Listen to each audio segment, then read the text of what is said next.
Okay. What's up guys? I hope you are having a good time. चल आज के lecture में अपन payment of tax चालू करेंगे, ठीक है। आईटीसी का अगर तुमने चारों वीडियो देखा होगा, लास्ट वीडियो देखा था, लास्ट वीडियो में अपन ने 5 स्टेप्स पे रुक गए थे, ठीक है। 5 स्टेप्स में से अपन ने फर्स्ट 3 स्टेप्स कवर कर लिए थे।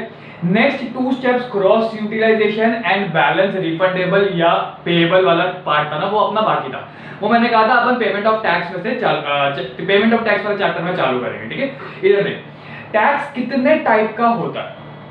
4 टाइप के तुम्हारे टैक्स होते हैं under GST. There is IGST जो इंटर स्टेट पे लगता है between 2 states. There is CGST and SGST जो साइमल्टेनियसली इंट्रा स्टेट पे लगता है। या देयर इज यूटीजीएसटी जो अगर स्टेट की जगह यूनियन टेरिटरी में ट्रांसफर सप्लाई हो रहा है तो यूटीजीएसटी लग जाएगा, ठीक है।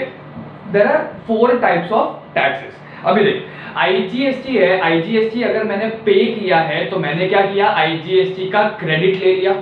आईजीएसटी अगर मेरे को पेएबल है तो मैं क्या करूंगा, पहले जो क्रेडिट लिया है वो क्रेडिट यूटिलाइज करूंगा, ठीक है। तो अपना ये पूरा टॉपिक यही बोलता है कि भैया मेरे को जो आईटीसी मैंने लिया है, जो क्रेडिट मैंने लिया है, वो क्रेडिट यूटिलाइज कैसे कर सकता हूं, ठीक है। इधर देख,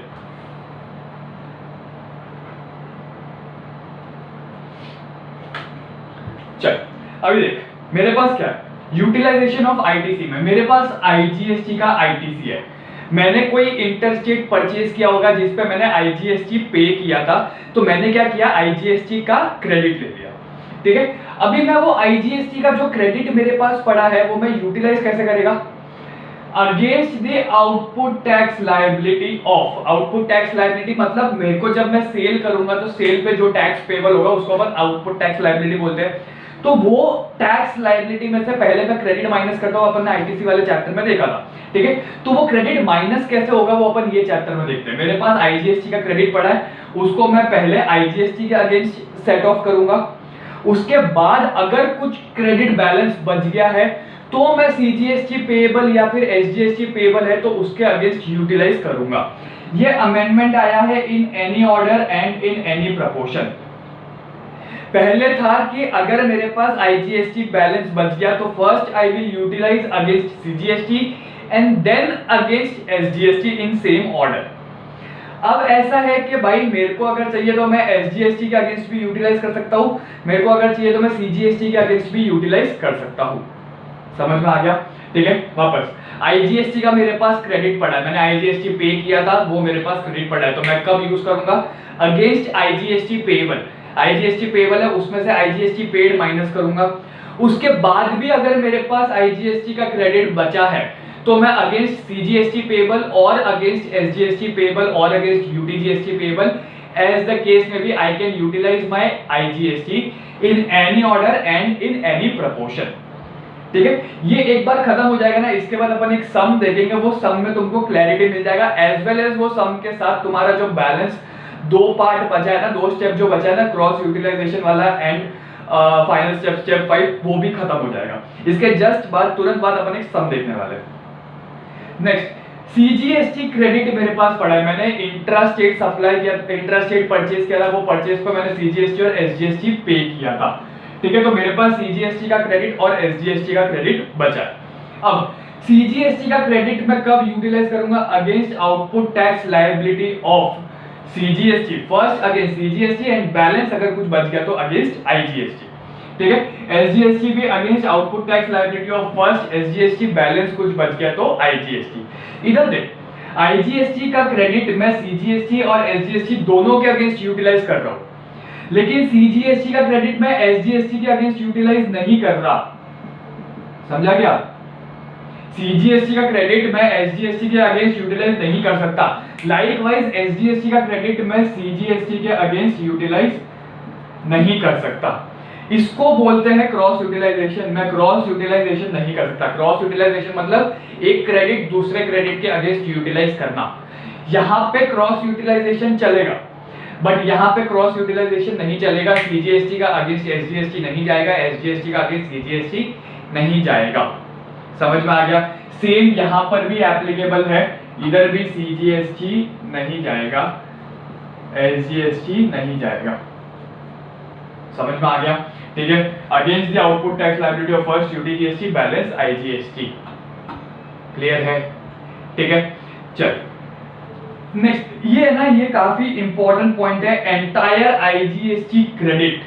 जब तक मैं पूरा का पूरा आईजीएसटी यूटिलाइज नहीं कर सकता, मैं सीजीएसटी यूटिलाइज करने के लिए नहीं जा सकता, मैं एसजीएसटी यूटिलाइज करने के लिए नहीं जा सकता। एक बार मैंने पूरा आईजीएसटी क्रेडिट यूटिलाइज कर लिया ना, उसके बाद ही मैं सीजीएसटी और एसजीएसटी पे जा सकता हूँ। Entire IGST credit to be fully utilized before utilizing CGST, SGST और यूटीजीएसटी क्रेडिट। ठीक है, सारा क्रेडिट यूटिलाइज होने के बाद अगर बैलेंस कुछ बचता है, नेगेटिव अमाउंट अगर कुछ बचता है, any balance that is negative amount in ECL ECRL, ठीक है, तो वो क्या हो जाएगा, रिफंड हो जाएगा। अब ये रिफंड के प्रोविजंस क्या है, ये सब फाइनल सीए फाइनल लेवल पे कवर्ड है, तुमको इंटर लेवल पे ये सब कवर्ड नहीं है। समझ में आ गया? ठीक है, चल वापस यूटिलाइजेशन ऑफ आईटीसी। आईटीसी चार टाइप के हैं, IGST, CGST, SGST, UTGST. IGST का अगर मेरे पास क्रेडिट पड़ा है तो पहले against IGST, next balance if any against CGST और SGST in any order and in any proportion. ठीक है, लेकिन पहले मुझे अगेंस्ट आईजीएसटी ही करना पड़ेगा। लाइक बाय सीजीएसटी का क्रेडिट पड़ा है first against CGST, balance if any against IGST, SGST पड़ा तो first against SGST, balance if any against IGST, UTGST तो first against UTGST, balance if any against IGST. In either of the cases CGST can not be used against SGST, SGST can not be used against CGST, UTGST can not be used against CGST, CGST can not be used against UTGST and so on. समझ में आ गया? ठीक है, unless and until मैंने IGST का full credit पूरा utilise नहीं किया, तब तक मैं सीजीएसटी का यूटिलाइजेशन, एसजीएसटी का या फिर यूटीजीएसटी का यूटिलाइजेशन नहीं कर सकता। सारा क्रेडिट यूज होने के बावजूद अगर कुछ भी बैलेंस तुम्हारा नेगेटिव बैलेंस अगर बच जाता है इलेक्ट्रॉनिक कैश या क्रेडिट लेजर में, तो वो अमाउंट रिफंड हो जाएगा। समझ में आ गया? ठीक है, वीडियो को पॉज कर और इसको एक बार लिख ले, इसके बाद अपन एक सम सॉल्व करते हैं, वो सम से तुमको कंप्लीट क्लैरिटी मिल जाएगा। ठीक है, चल वीडियो को पॉज कर, इसको एक बार फटाफट लिख ले।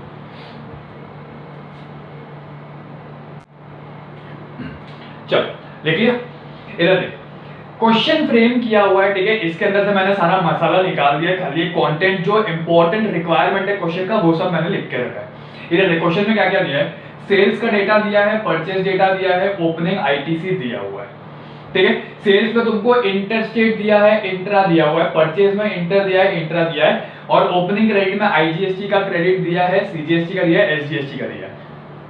नीचे तुमको बोला है करके ऊपर जितने भी सेल्स या परचेज है वो सारे एक्सक्लूसिव ऑफ टैक्सेस है। ठीक है, रेट क्या है, सीजीएसटी का 9% है, एसजीएसटी का 9% है, आईजीएसटी का 18% है। एंड जो तुम्हें आईटीसी अवेल करने के लिए जितने भी कंडीशंस अंडर सेक्शन 16 वो सारी की सारी फुलफिल किए, ये सब बता दिए। ठीक है, ये तुम्हारा प्रॉपर एक बेसिक क्वेश्चन रहेगा 5 स्टेप्स वाला। अब तुमको सॉल्व कैसे करना है, स्टेप 1 वापस से अपन सारे स्टेप देखते हैं। ठीक है, ये तुमको लिखना नहीं है। स्टेप 1 तुम्हारा सबसे पहले क्या है, calculate GST payable on sales. Step 1 क्या है,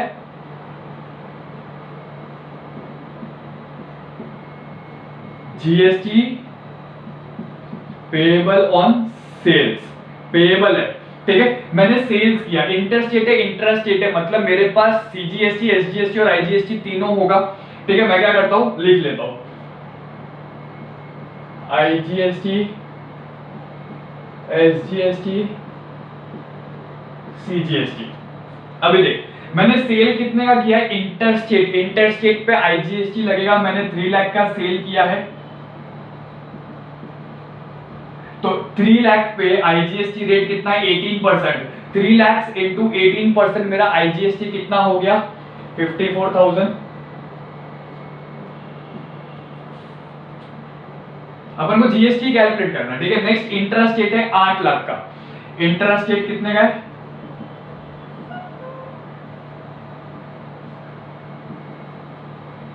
8 लाख है। 8 लाख पे सीजीएसटी एसजीएसटी दोनों लगेगा। सीजीएसटी रेट कितना है, 9%, एसजीएसटी रेट कितना है, 9%। 8 लाख पे 9%, 72,000 सीजीएसटी हो गया,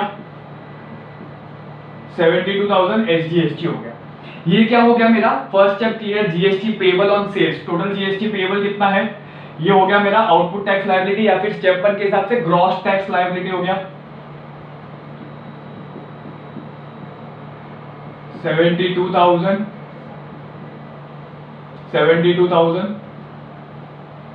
54,000, ठीक है 54 है।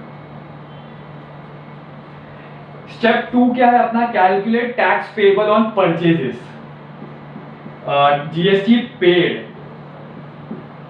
ऑन परचेजेस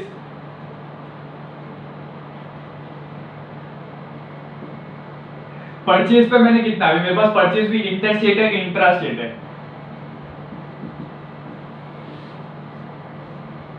इंटर स्टेट कितना है मेरे पास 50,000 पे 18% के हिसाब से कितना हो जाएगा, 18 फाइव 99,000 का मेरे पास आईजीएसटी हो गया।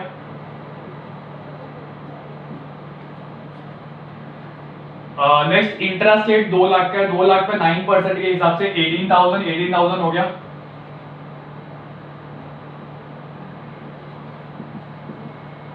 इंट्रा स्टेट पे 18,000 तो मेरे पास टोटल परचेजेस आ गया। अब स्टेप 3 क्या करना है मुझे, लेस माइनस करना है opening credit plus purchase simultaneously, minus opening ITC plus purchase ITC. Purchase पे आईटीसी इतना है, इसके अंदर मैं क्या करता हूं, ऐड ओपनिंग आईटीसी कर लेता हूं। ओपनिंग में आईजीएसटी 70 है, सीजीएसटी 57 है, सीजीएसटी क्रेडिट कितना है 57, एसजीएसटी कुछ नहीं है और ये 70,000। तो मेरे पास टोटल आईटीसी कितना हो गया, टोटल आईटीसी कितना हो गया मेरे पास 50, 60, 75,000, 18,000, 79,000, ये मेरे पास टोटल क्रेडिट बच गया, ठीक है। Step 4 utilization of ITC. अभी देख, अपन ने स्टार्टिंग में देखा था आईजीएसटी का credit can only be utilized against IGST, उसके बाद if any balance against CGST and SGST in any proportion and in any manner, ठीक है। अभी देख यूटिलाइजेशन देखते हैं।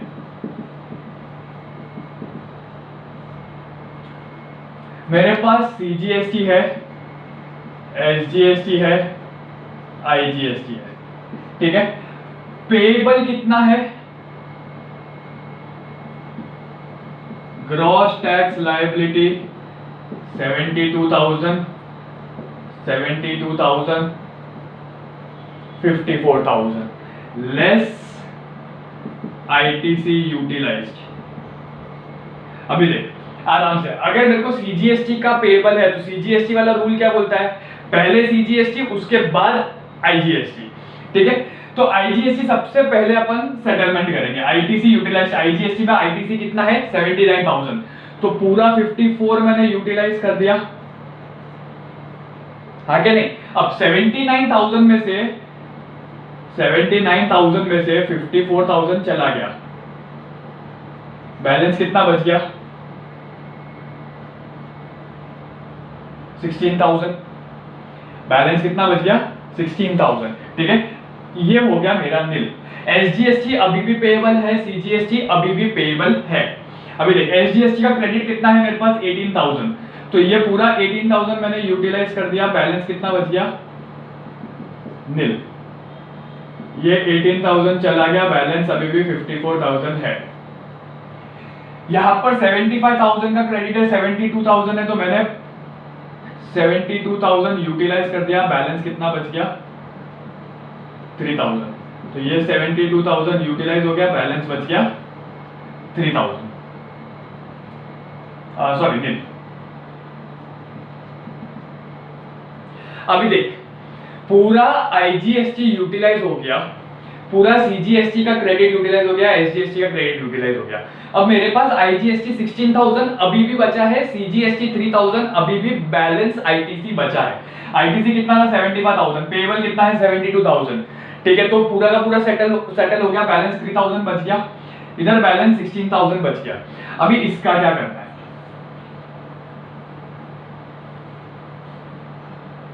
चल तुम्हारे रेफरेंस के लिए रहने दो, ये खाली तुम्हारे रेफरेंस के लिए, सोल्यूशन में नहीं आएगा, ये याद रखना।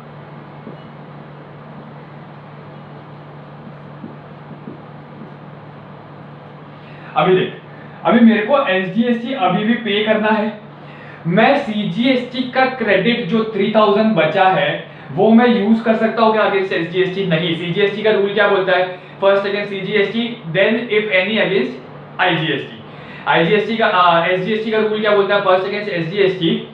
सीजीएसटी का रूल क्या बोलता है? First against CGST then balance if any against IGST. लेकिन आईजीएसटी में रिक्वायरमेंट नहीं है, तो मैं एसजीएसटी में यूटिलाइज कर सकता हूँ? नहीं। एसजीएसटी आईजीएसटी का रूल क्या बोलता है? First against IGST then balance if any against CGST और SGST in any manner and any proportion. तो यहाँ पर जो 16000 बैलेंस बचा है वो मैं एसजीएसटी के अगेंस्ट यूटिलाइज कर सकता हूँ? कर सकता हूँ। इसको बोलते हैं cross utilization. Less cross utilization of IGST credit. इधर तो कुछ भी नहीं है, यहाँ पर 16000 माइनस हो जाएगा, इधर कुछ भी नहीं है, नील नील। 54,000 माइनस 16,000 38,000, ये हो गया मेरा बैलेंस टैक्स पेएबल। ये 16,000 पूरा निकल गया।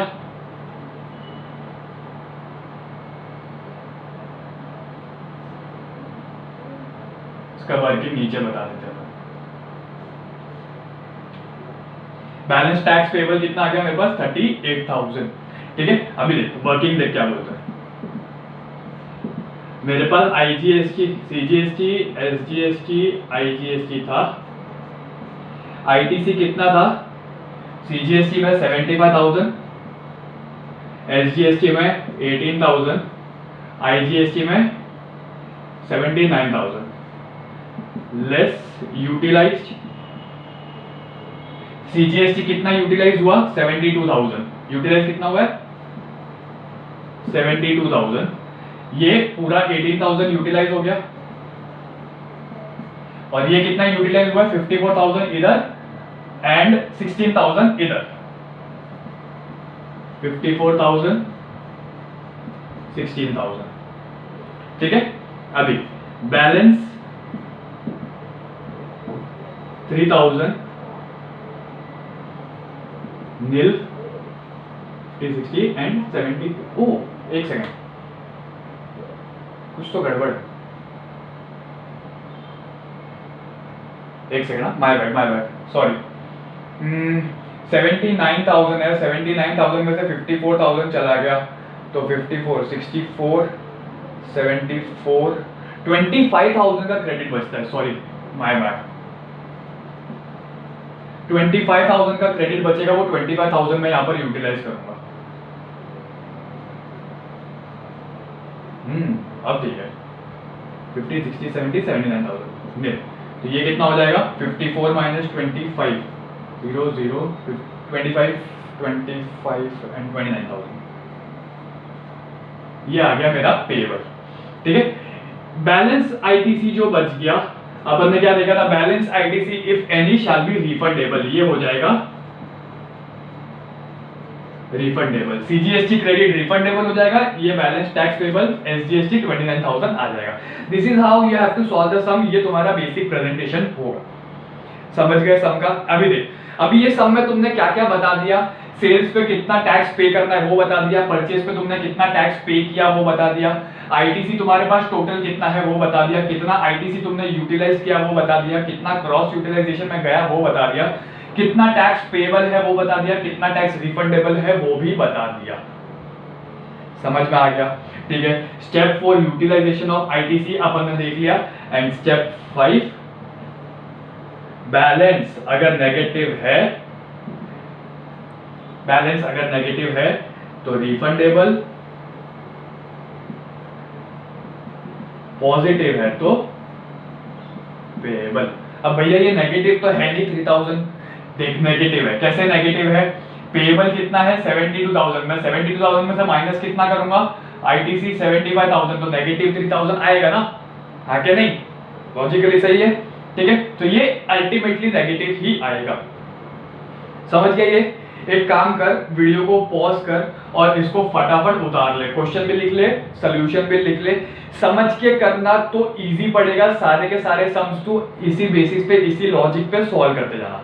देखो वापस देखते हैं, सेल्स दिया, परचेस दिया, ओपनिंग क्रेडिट दिया, अपना काम क्या है, 5 बेसिक स्टेप। पहला स्टेप क्या बोलता है, सेल्स पे जितना जीएसटी है वो कैलकुलेट कर। तो मैंने सेल्स पे टोटल जीएसटी निकाल दिया, ग्रॉस टैक्स लायबिलिटी आ गया। सेकंड स्टेप क्या बोलता है, परचेस पे तुमने जितना जीएसटी पे किया ना वो कैलकुलेट कर। तो मैंने परचेस लिख लिया, परचेस पे जितना जीएसटी है वो कैलकुलेट कर लिया। थर्ड स्टेप क्या बोलता है, परचेस प्लस ओपनिंग मेरे को माइनस करने का। तो मैंने क्या किया, ओपनिंग क्रेडिट ऐड करके टोटल आईटीसी निकाल दिया, फिर वो आईटीसी मैंने सेल्स में से माइनस कर दिया। फोर्थ स्टेप क्या बोलता है, यूटिलाइजेशन। अब मेरे को यूटिलाइज करना है, तो मेरे पास क्रेडिट कितना है 79,000 का। तो मैंने अगेंस्ट आईजीएसटी 54 यूटिलाइज किया and balance 25 against SGST utilize कर दिया, ठीक है। और लास्ट स्टेप बोलता है बैलेंस अगर कुछ बच गया तो वो रिफंडेबल या फिर पेएबल हो जाएगा। तो यहाँ पे ये आ गया मेरे पास पेएबल और ये आ गया 3000 रिफंडेबल।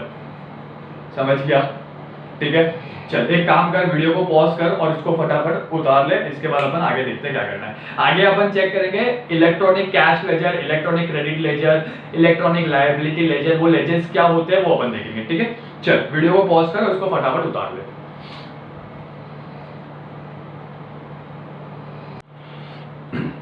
चल हो गया, समझ में आया वो सब। अभी देख, पेमेंट ऑफ टैक्स में 3 टाइप के लेजर होते हैं, electronic cash ledger, electronic credit ledger and electronic liability ledger, ठीक है।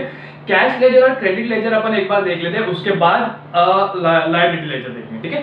इधर कैश लेजर बेसिकली क्या है, it is as good as your bank account. देख होता क्या है, तुम बैंक जाते हो, बैंक में है ना एक जीएसटी के नाम का अकाउंट खुलवाते हो, ठीक है। तुम उस अकाउंट में डिपॉजिट करते हो एंड उस अकाउंट से जैसे ही तुम टैक्स पे करोगे तुम्हारा अमाउंट निकलता जाता है। तो this is how it functions. तुम तुम्हारे बैंक अकाउंट से जीएसटी अकाउंट में डालते हो, वो जीएसटी अकाउंट से सरकार के अकाउंट में जाता है। This is how it functions. तो 3 टाइप के लेजर होते हैं, कैश लेजर होता है, क्रेडिट लेजर होता है एंड लायबिलिटी लेजर होता है। कैश लेजर में क्या बताया, कैश लेजर में तुम जितना भी डिपॉजिट या पेमेंट करो ना उसका समरी जाता है, ठीक है। All types of taxes, duties, cess, interest, penalty, late fees, सबका सब समरी कैश लेजर में मिलेगा। Cash ledger is used for making payment of tax, duties, cess, interest, penalty, late fee, any amount payable under GST, ठीक है। Modes of deposit, तुम कौन कौन से मोड से इलेक्ट्रॉनिक कैश लेजर में डिपॉजिट कर सकते हो। तो तुम 2 टाइप के मोड्स होते हैं, ऑफलाइन मोड होता है, ऑनलाइन मोड होता है। ऑनलाइन मोड मतलब नेट बैंकिंग हो गया, तुम क्रेडिट कार्ड से डिपॉजिट कर सकते हो, तुम तुम्हारे डेबिट कार्ड से भी डिपॉजिट कर सकते हो, कोई लिमिट नहीं है, जितना मर्जी डिपॉजिट करना है कर लो, ठीक है। ऑफलाइन में 2 पार्ट होते हैं। ऑफलाइन में पहला पार्ट है एनईएफटी, आरटीजीएस, ठीक है, नेशनल इलेक्ट्रॉनिक फंड ट्रांसफर या real time gross settlement. NEFT RTGS से अगर तुम डिपॉजिट कर रहे हो इलेक्ट्रॉनिक कैश लेजर में तो कोई लिमिट नहीं है, तुम जितना मर्जी उतना डिपॉजिट करो चलेगा। लेकिन अगर तुम OTC, over the counter payment से डिपॉजिट कर रहे हो, मतलब तुम बैंक में जाके चेक डिपॉजिट कर रहे हो या कैश डिपॉजिट कर रहे हो या डीडी डिपॉजिट कर रहे हो, तो तुम एक टाइम पे पर चलान, पर टैक्स पीरियड 10,000 से ज्यादा डिपॉजिट नहीं कर सकते। वहां पे लिमिट आ जाती है 10,000 की। ये एमसीक्यू में आ सकता है कि ओवर द काउंटर पेमेंट की लिमिट कितनी है, तो तुमको याद रखना पड़ेगा, इट इज 10,000, ठीक है। Next electronic credit ledger. Electronic credit ledger या फिर आईटीसी लेजर इसको बोल सकते हैं। It is used only for one thing, it is used for making payment of output tax liability. तुम इलेक्ट्रॉनिक क्रेडिट लेजर से इंटरेस्ट का पेमेंट नहीं कर सकते, तुम इलेक्ट्रॉनिक क्रेडिट लेजर से कोई ड्यूटी या सेस का पेमेंट नहीं कर सकते, कोई लेट फी का पेमेंट नहीं कर सकते, पेनल्टी का पेमेंट नहीं कर सकते। तुमने जो आईटीसी आउटपुट टैक्स लायबिलिटी पे करना है ना, तुम सिर्फ उसी का पेमेंट कर सकते हो फ्रॉम इलेक्ट्रॉनिक क्रेडिट लेजर, ठीक है। अब इसके अंदर डिपॉजिट क्या होगा, तो जो तुम्हारा सेल्फ असेस्ड आईटीसी है ना, सेल्फ असेस्ड आईटीसी, वो इसके अंदर डिपॉजिट होगा, वो तुम यूटिलाइज कर सकते हो to make payment of output tax liability. However अगर तुम रिवर्स चार्ज में टैक्स पे कर रहे हो, मतलब तुमने अंडर रिवर्स चार्ज परचेज किया और उस परचेज पे अगर तुमको टैक्स पे करना आ रहा है, तो वो टैक्स तुम इलेक्ट्रॉनिक क्रेडिट लेजर से पे नहीं कर सकते, वो टैक्स तुमको इलेक्ट्रॉनिक कैश लेजर से ही पे करना होगा।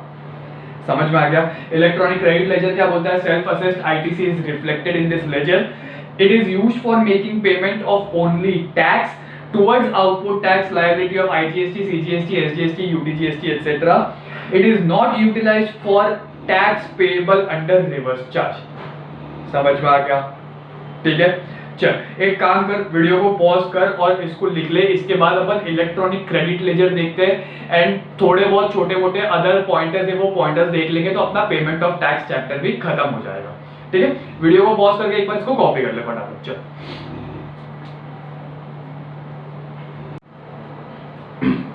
चल इलेक्ट्रॉनिक क्रेडिट लेजर अपन ने देख लिया। अभी लास्ट एक लेजर बाकी है, इलेक्ट्रॉनिक लायबिलिटी लेजर, वो देखते हैं। ठीक है, electronic liability ledger as such कहीं पे डिफाइन नहीं किया है एक्ट में, बट नाम से क्या लगता है, लायबिलिटीज। ठीक है, इलेक्ट्रॉनिक लायबिलिटी लेजर मतलब it maintains all your liabilities, all the liabilities of a taxable person. जितनी भी लायबिलिटीज है, आईजीएसटी की लायबिलिटी है वो भी इसके अंदर आ जाएगी, सीजीएसटी की लायबिलिटी भी आ जाएगी, एसजीएसटी की भी आएगी, यूटीजीएसटी की भी आएगी, इंटरेस्ट की, पेनल्टी, लेट फी, जो भी लायबिलिटी है वो सारी की सारी इसके अंदर रिफ्लेक्ट होगी। सर इलेक्ट्रॉनिक कैश लेजर में भी रिफ्लेक्ट हो रहा है, लायबिलिटी लेजर में भी हो रहा है, ऐसा कैसे? देख, लायबिलिटी लेजर तुम्हारा पेएबल अकाउंट है, ये तुमको ये बताएगा कि भाई इतना पैसा पे करना है। इलेक्ट्रॉनिक कैश लेजर में से तो तुम ट्रांजैक्शन करते हो, पैसा डिपॉजिट करते हो और पे करते हो, दोनों के बीच का डिफरेंस समझ में आया? Electronic liability ledger is your payable account and cash ledger is your receipt payment account, जो तुमने एक्चुअली पे किया, ठीक है, या जो तुमको एक्चुअली रिफंड मिला।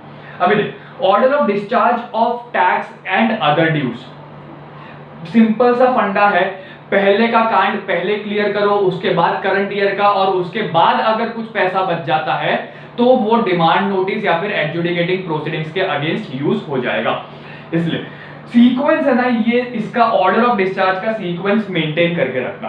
देख सीक्वेंस क्या बोलता है, सबसे पहले ऐसे tax plus other dues of previous tax period, पहले प्रीवियस टैक्स पीरियड का क्लियर करो, उसके बाद ऐसे tax and other dues of current tax period, फिर करंट टैक्स पीरियड का क्लियर करो, और उसके बाद अगर तुम्हारे इलेक्ट्रॉनिक क्रेडिट लेजर या कैश लेजर में कोई पैसा बच गया तो वो तुम tax payable due to demand notice या एडजुडिकेटिंग प्रोसीडिंग्स है उसमें अगर कोई टैक्स पेबल आता है तो वो ड्यूज क्लियर करो। ठीक है, इधर देख, एक छोटी सी पॉसिबिलिटी है कि भाई इसके ऊपर एक सम आ सकता है।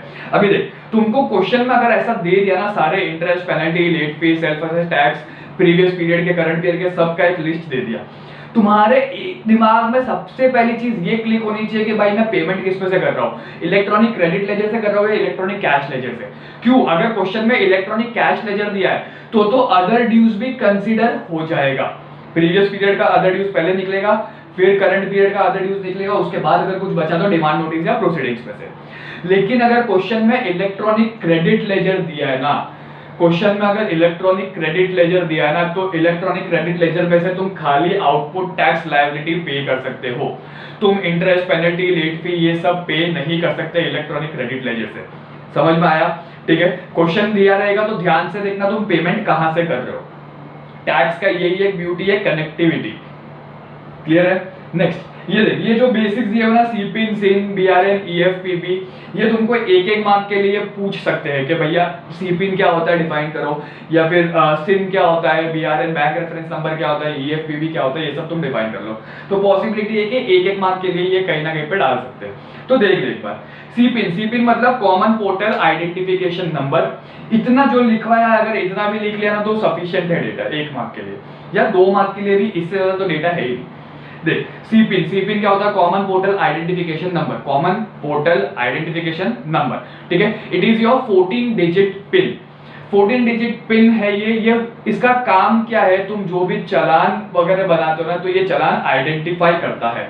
इसका वैलिडिटी कितना है, 15 डेज, एमसीक्यू में आ सकता है, वैलिडिटी ऑफ सीपिन 15 डेज। ठीक है, इसके बाद है सिन, सिन मतलब तुम्हारा सिंपल चालान आइडेंटिफिकेशन नंबर। चालान आइडेंटिफिकेशन नंबर 17 डिजिट का होगा, 17 डिजिट्स। 17 डिजिट्स में 14 डिजिट, 14 डिजिट्स तुम्हारे सीपिन के होंगे जो तुम ऊपर जनरेट कर रहे हो, और 3 डिजिट्स तुम्हारा बैंक का कोड होगा। ठीक है, 17 डिजिट मतलब 14 digit CPIN and 3 digit bank code. BRN, BRN मतलब बैंक रेफरेंस नंबर। ठीक है। बैंक रेफरेंस नंबर क्या करता है, ट्रांजैक्शन नंबर है फॉर पेमेंट अगेंस्ट चालान। तुम कोई भी चालान के अगेंस्ट कुछ पेमेंट करते हो ना, तो एक ट्रांजैक्शन नंबर आता है, वो ट्रांजैक्शन नंबर को बीआरएन बोलते हैं, बैंक रेफरेंस नंबर के। भाई मैंने ये बैंक से पैसा भरा है, समझ में आया। लास्ट ईएफपीबी, इन तीनों में इन चारों में सीपिन इंपॉर्टेंट है, ईएफपीबी इंपॉर्टेंट है। सीपिन क्यों इंपॉर्टेंट है, क्योंकि इसके अंदर वैलिडिटी पीरियड है। और ईएफपीबी क्यों इंपॉर्टेंट है, क्योंकि इसके अंदर कंटेंट है थोड़ा ज्यादा एज कंपेयर। देख, इलेक्ट्रॉनिक फोकल पॉइंट ब्रांच ईएफपीबी होता क्या है, बेसिकली है ना, जितने भी बैंक्स है ना जो इंडिया में काम कर रहे हैं, ठीक है, जो इंडिया में वर्किंग मोड पे है, जितने भी बैंक्स है, सारी की सारी ऑथोराइज्ड बैंक्स है ना, एक ब्रांच अपना सिलेक्ट करेगी, एक ही ब्रांच ऑल ओवर इंडिया। जितने भी ब्रांच है, मान ले अभी एसबीआई है, ठीक है, एसबीआई का all over India multiple branches है, मल्टी लेवल ब्रांचेस है, लेकिन वो क्या करेगी, वो एक ही ब्रांच, उसने क्या किया, मुंबई का एक ब्रांच उठाया, वो ब्रांच को ऑथराइजेशन दिया कि भाई तू हमारे एसबीआई के बिहाफ पे ईएफपीबी एज एन ईएफपीबी एक्ट करेगा। इलेक्ट्रॉनिक फोकल पॉइंट ब्रांच, ईएफपीबी मतलब क्या, अभी एसबीआई में जिसका भी अकाउंट है, जिसको भी जीएसटी वगैरह पे करना है, उसको ईएफपीबी के थ्रू ही पे करना पड़ेगा। तो सर अभी मैं कहीं और रहता हूं, तो मतलब मुझे मुंबई आना पड़ेगा और यहाँ आके जीएसटी अकाउंट में डिपॉजिट करना पड़ेगा? नहीं, तुम तुम्हारे एसबीआई अकाउंट में डिपॉजिट करो, वो मुंबई के जो ईएफपीबी ब्रांच है वहां पे ट्रांसफर करेगा पैसा, और ईएफपीबी ब्रांच गवर्नमेंट के खाते पे डिपॉजिट करेगा तुम्हारे नाम। समझ में आया क्या चल रहा है? तो देखिए ईएफपीबी क्या है, electronic focal point branch of authorised bank collecting GST. Her bank का एक ही ब्रांच होगा ऑन पैन इंडिया बेसिस, जितने भी ट्रांजैक्शन है वो उसी ब्रांच से होंगे, ठीक है। Open account under each major head. मेरा अगर ईएफपीबी, मान लिया अभी मेरा आईसीआईसीआई में, ठीक है, मैं बॉम्बे में रहता हूँ, बॉम्बे में मेरा प्रिंसेस स्ट्रीट पे आईसीआईसीआई बैंक है, आईसीआईसीआई बैंक में मेरा अकाउंट है, ठीक है। बॉम्बे में ही भाईंदर में आईसीआईसीआई बैंक है, उसको पैन इंडिया बेसिस पे ईएफपीबी अनाउंस कर दिया, तो अब मैं बॉम्बे से भाईंदर आऊंगा क्या? नहीं, मैं मेरे बॉम्बे के आईसीआईसीआई अकाउंट में पैसा डालूंगा, वो मेरे ईएफपीबी अकाउंट में पैसा डालेगा और ईएफपीबी अकाउंट से गवर्नमेंट के पास जाएगा। अब जितने भी मेजर हेड है ईएफपीबी अकाउंट में, सारे मेजर हेड का अकाउंट खुलेगा। मतलब अभी इसके जस्ट बाद अपन अदर पॉइंटर्स देखेंगे, वो अदर पॉइंटर्स में भी कवर्ड है। बेसिकली 4 मेजर हेड है तुम्हारे, आईजीएसटी हेड हो गया, CGST, SGST, UTGST and cess, compensation cess, ठीक है। समझ में आया? ईएफपीबी, बीआरएन, सिन और सीपिन क्या होता है? इन चारों में से एक आध पूछ सकते हैं, ईदर फॉर एमसीक्यू और एज अ छोटा वाला क्वेश्चन जो तुम्हारे 1-2 मार्क के आते हैं, ठीक है। एक काम कर, वीडियो को पॉज कर, ये जो 3 लेजर है, electronic cash laser, credit ledger और लायबिलिटी लेजर, ये तीनों लेजर को अच्छे से करना। इन 3 में से एक लेजर के आने का चांसेस है, ठीक है। वीडियो को पॉज कर और इसको एक बार कॉपी कर ले। इसके बाद एक अदर पॉइंटर्स का छोटा सा टॉपिक बाकी है, एंड देन तुम्हारा पेमेंट ऑफ टैक्स खत्म हो जाएगा। चल जल्दी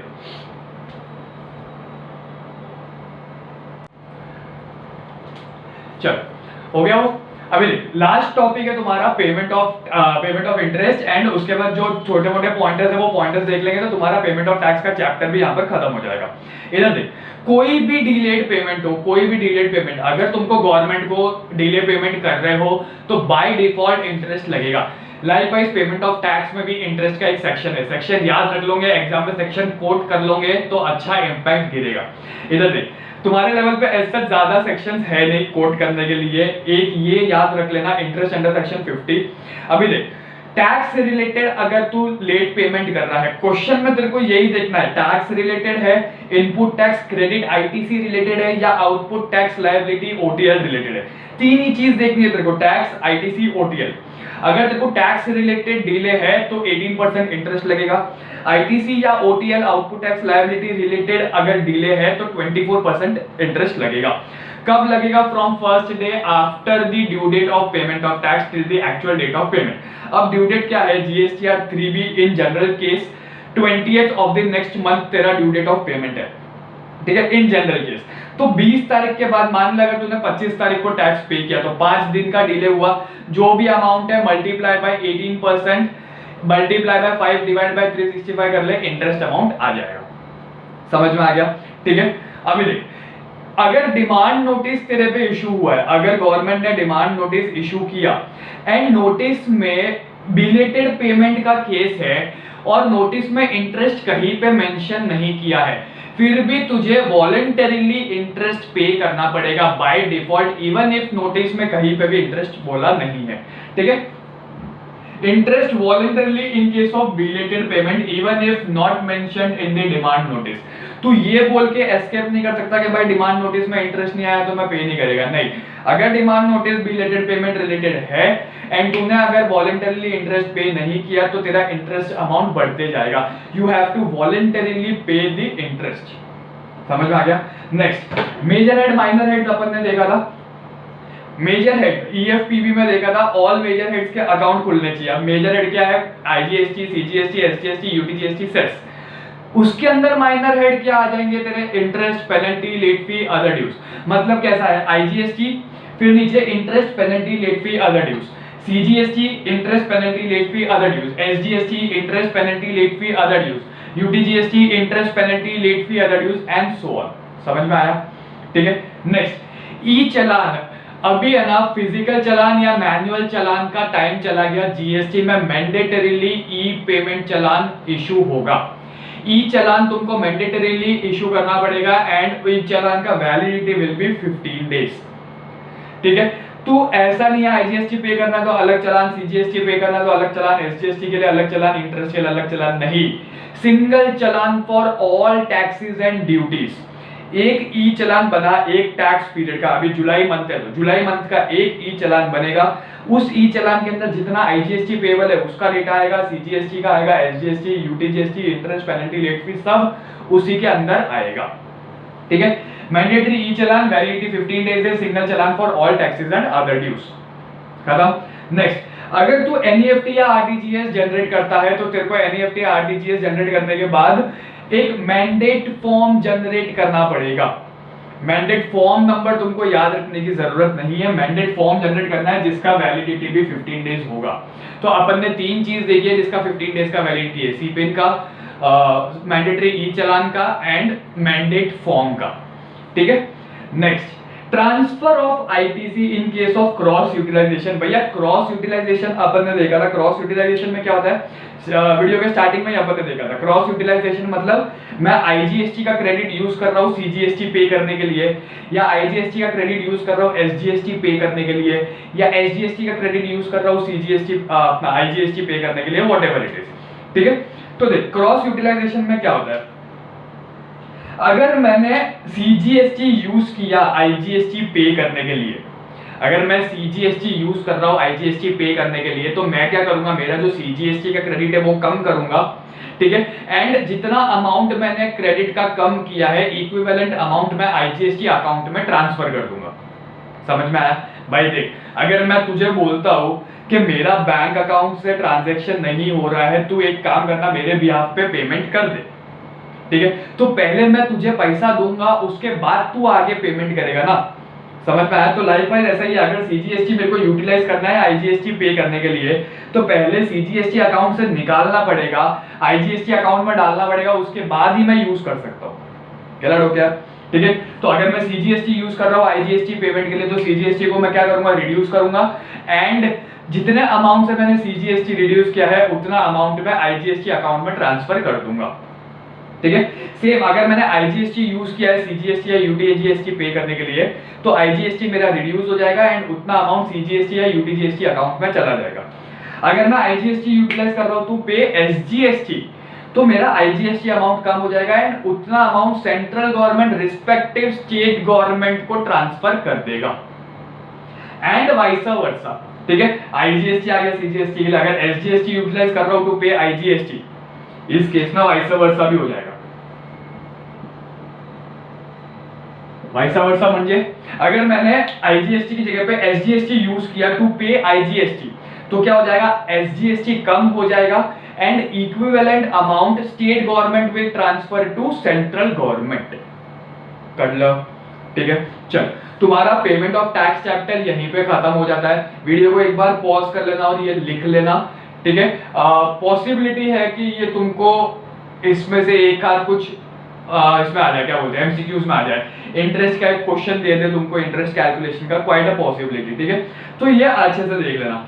चल, पेमेंट ऑफ टैक्स तुम्हारा चैप्टर यहीं पर खत्म हो जाता है। वीडियो को पॉज कर और इसको फटाफट लिख ले। Adios, have a nice day.